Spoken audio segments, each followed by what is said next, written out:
আচ্ছা, একটা পরিস্থিতির কথা ভাবা যাক। ধরুন কোথাও সফরে আছেন, হয়তো মরুভূমির মাঝে বা পাহাড়ি কোনো রাস্তায়।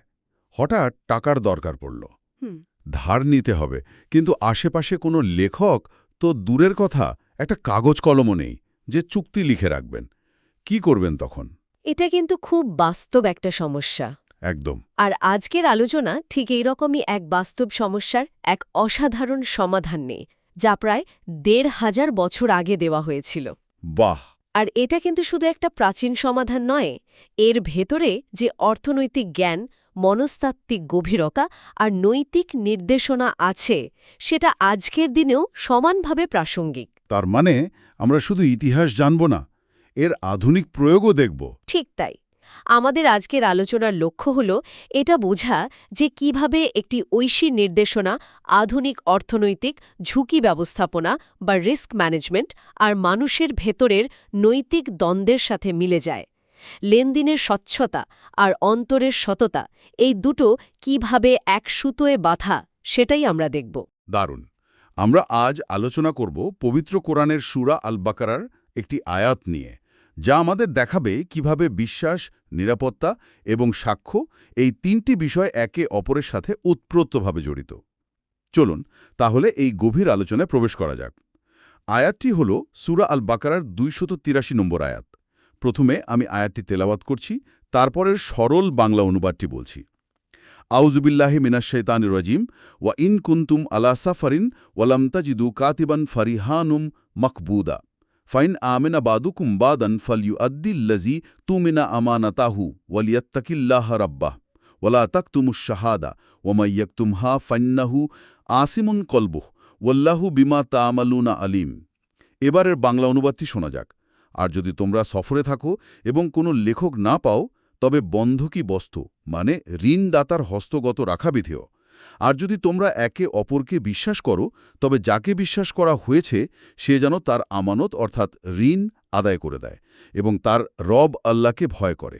আর তোমরা সাক্ষ্য গোপন করো না, আর যে ব্যক্তি তা গোপন করে নিশ্চয়ই তার অন্তর পাপী। তোমরা যা করো আল্লাহ সে সম্পর্কে সম্মুখ অবগত।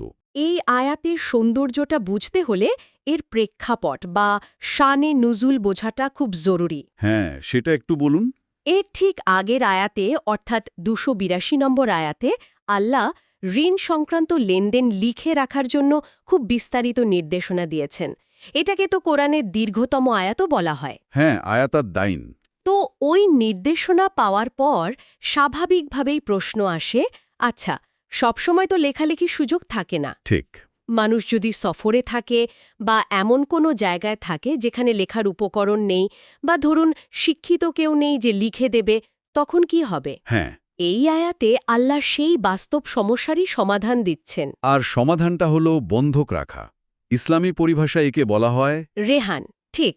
হ্যাঁ, রেহান, মানে ঋণের জামানত বা সিকিউরিটি হিসাবে মূল্যবান কিছু জমা রাখা। এটা কিন্তু শুধু তত্ত্বকথা নয়, এর বাস্তব প্রয়োগও রয়েছে। যেমন আমাদের নবী সাল্লাল্লাহু আলাইহি ওয়াসাল্লাম নিজেও একবার একজন ইহুদির কাছ থেকে খাবার ধার করার সময় তার নিজের লোহার বর্মটি বন্ধক রেখেছিলেন। আর এই ঘটনাটা থেকে অনেক কিছু শেখার আছে। যিনি একাধারে রাষ্ট্রপ্রধান এবং আল্লাহর নবী, তিনিও ব্যক্তিগত লেনদেনে এতটা স্বচ্ছ এবং বাস্তবসম্মত একটা পদ্ধতি অনুসরণ করছেন। হুম। এটা শুধু একটা আইন নয়, এটা একটা উদাহরণ তৈরি করা যে কেউই এই নিয়মের ঊর্ধ্বে নয়। এখানে আয়াতের একটা শব্দচয়ন খুব গুরুত্বপূর্ণ। ফারিহা নুম মাকবুদা, অর্থাৎ বন্ধকি বস্তু হস্তগত রাখা। এর মানে কি দাঁড়ায়? ঋণদাতা কি জিনিসটার মালিক হয়ে যাবেন? চমৎকার প্রশ্ন। না, এখানেই মূল বিষয়টা। ঋণদাতা জিনিসটা শুধু নিজের জিম্মায় বা দখলে রাখবেন, কিন্তু সেটার মালিক হয়ে যাবেন না। ও আচ্ছা। এর মানে তিনি সেটা ব্যবহার করতে পারবেন না। যেমন ধরুন, বন্ধক রাখা গরুর দুধ দোহন করা বা বন্ধক রাখা গাড়িতে চড়া, সাধারণত এগুলো করা যাবে না, কারণ এটা করলে তা সুদের পর্যায়ে চলে যেতে পারে। তার মানে একটা সূক্ষ্ম ভারসাম্য আছে। একদম। এখানে একটা সূক্ষ্ম কিন্তু গুরুত্বপূর্ণ ভারসাম্য আছে। ঋণদাতা জিনিসটা নিজের কাছে রাখবেন নিরাপত্তার জন্য, কিন্তু সেটার মালিকানা ঋণ গ্রহীতারই থাকবে। অর্থাৎ নিরাপত্তা আর মালিকানা, এই দুটোকে আলাদা করা হয়েছে। ইন্টারেস্টিং। আধুনিক অর্থনীতিতেও এই ধারণাটা খুব জরুরি, যেখানে অ্যাসেট ম্যানেজমেন্ট বা ট্রাস্ট ফান্ড ঠিক এভাবেই কাজ করে। আচ্ছা, একটা প্রশ্ন মাথায় আসছে। ধরুন, বন্ধক রাখা জিনিসটা ঋণদাতার কাছে থাকা অবস্থায় নষ্ট হয়ে গেল বা চুরি হয়ে গেল, তখন কি হবে? ইসলামী আইনশাস্ত্র বা ফিকহ এই বিষয়ে বিস্তারিত আলোচনা আছে।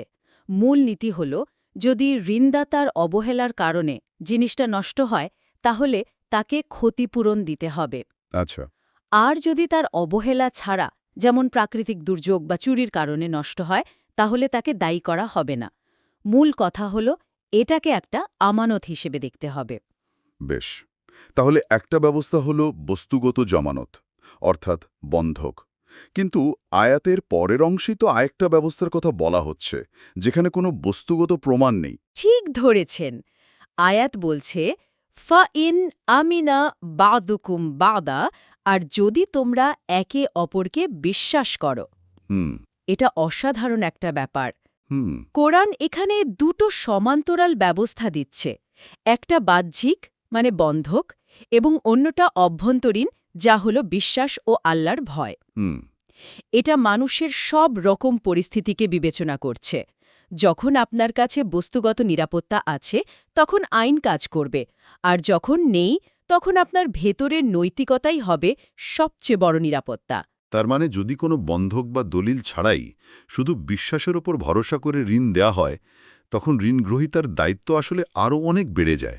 অনেক বেড়ে যায়। কারণ এখানে পার্থিব কোনো প্রমাণ বা চাপ নেই, আছে শুধু আল্লাহর ভয় আর নিজের বিবেকের দায়বদ্ধতা।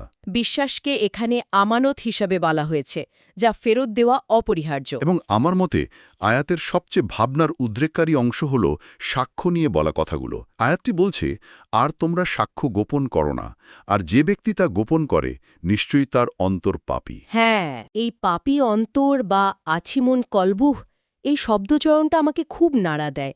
সাধারণত তো আমরা পাপকে কাজের সাথে যুক্ত করি, মিথ্যা কথা বলা, চুরি করা, কিন্তু এখানে আল্লাহ পাপী জিহ্বা বা পাপী চোখ না বলে সরাসরি পাপী অন্তর বলেছেন।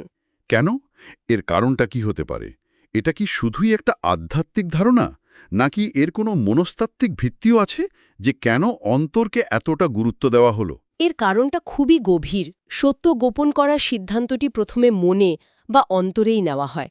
জিহ্বা তো শুধু সেই সিদ্ধান্তটা কার্যকর করে। আচ্ছা। মূল দুর্নীতিটা শুরু হয় ভেতর থেকে, যখন আপনি সত্য জানেন কিন্তু কোনো ভয় বা লাভের কারণে সেটা প্রকাশ না করার সিদ্ধান্ত নেন, সেই মুহূর্তেই আপনার অন্তরের সততা বা ইন্টিগ্রিটি নষ্ট হয়ে যায়। এটা কেবল মুখের কথা বা দেখার বিষয় নয়, বরং এটা বিশ্বাসের মূল কেন্দ্রস্থলের অবক্ষয়। এই নির্দেশনাগুলো শুনলে মনে হতে পারে এগুলো হয়তো বড় বড় আইনি বা বাণিজ্যিক ক্ষেত্রের জন্য, কিন্তু একটু ভাবলেই দেখি আমাদের দৈনন্দিন জীবনে প্রতিনিয়ত এর উদাহরণ ছড়িয়ে আছে। অবশ্যই।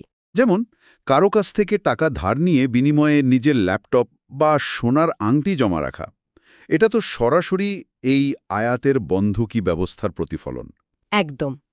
আবার ধরুন, বাড়ি ভাড়া নেওয়ার সময় আমরা যে সিকিউরিটি ডিপোজিট বা অ্যাডভান্স দিই, সেটাও কিন্তু এই রেহান বা বন্ধকি ব্যবস্থারই একটি আধুনিক রূপ। হ্যাঁ, ঠিক।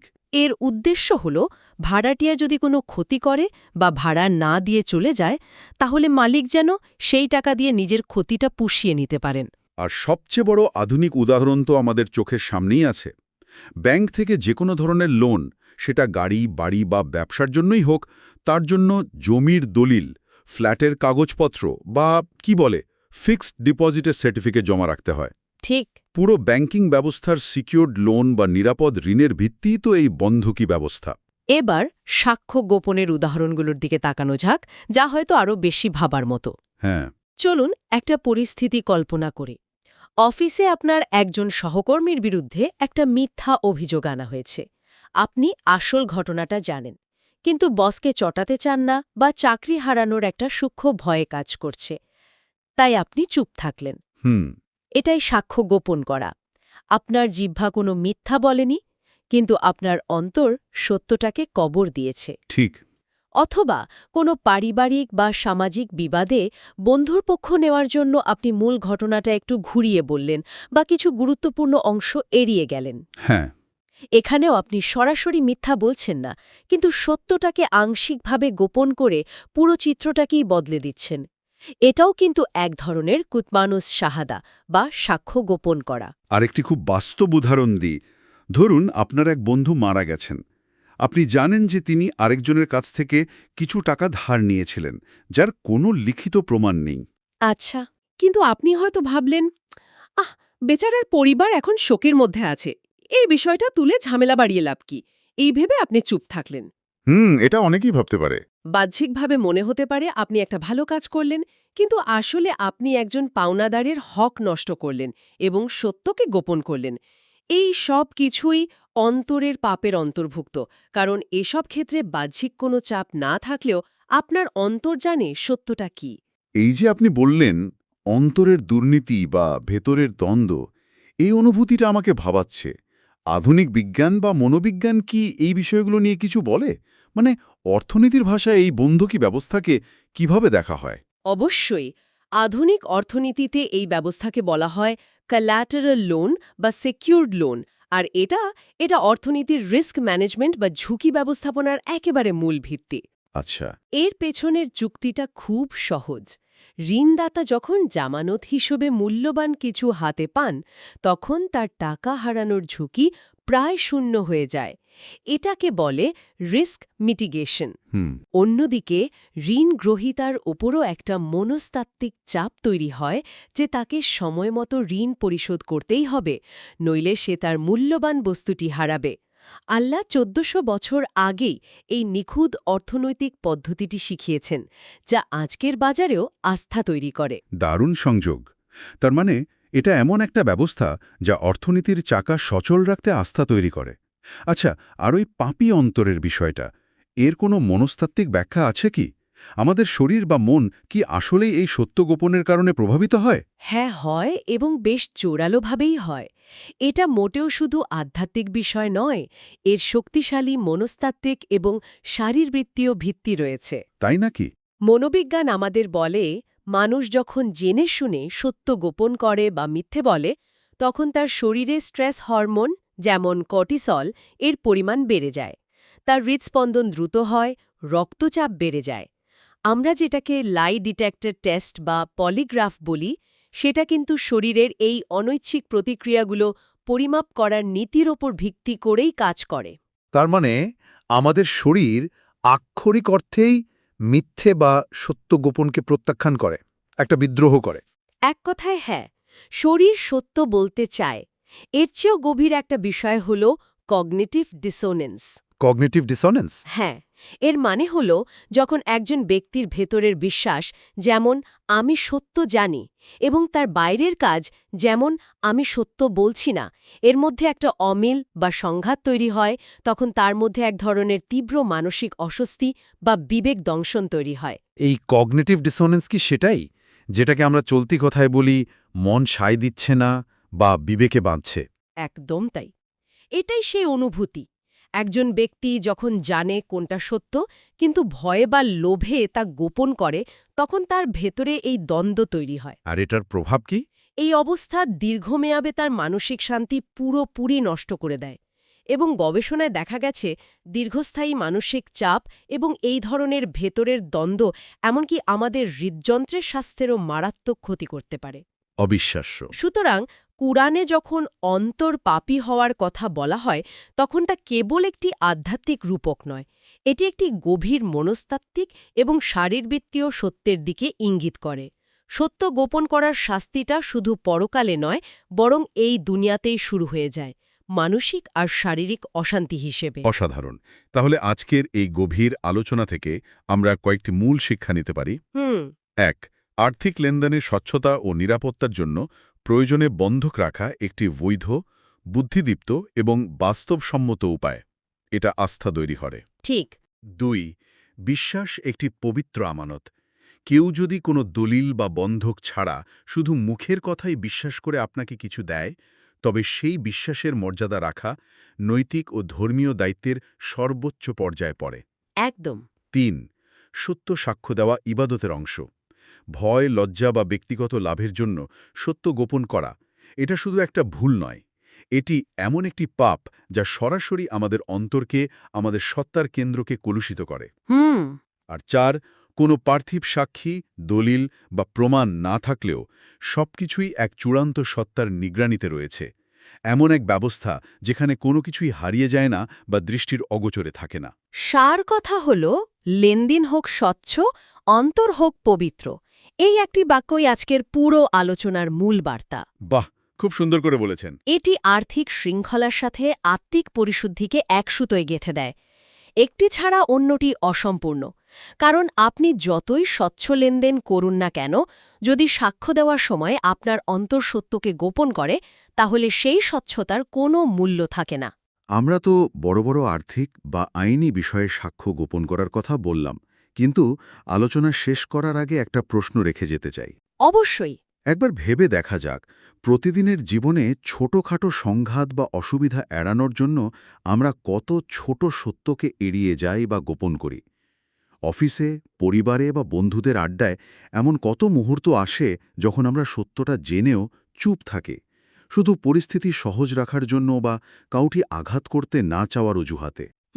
এটা ভাবার মতো বিষয়। যদি প্রতিটি সত্য গোপনের সিদ্ধান্ত আমাদের অন্তর থেকেই আসে, তাহলে আমাদের এই প্রতিদিনের ছোট ছোট পছন্দগুলো আমাদের অন্তরের আসল অবস্থা সম্পর্কে কী বলে?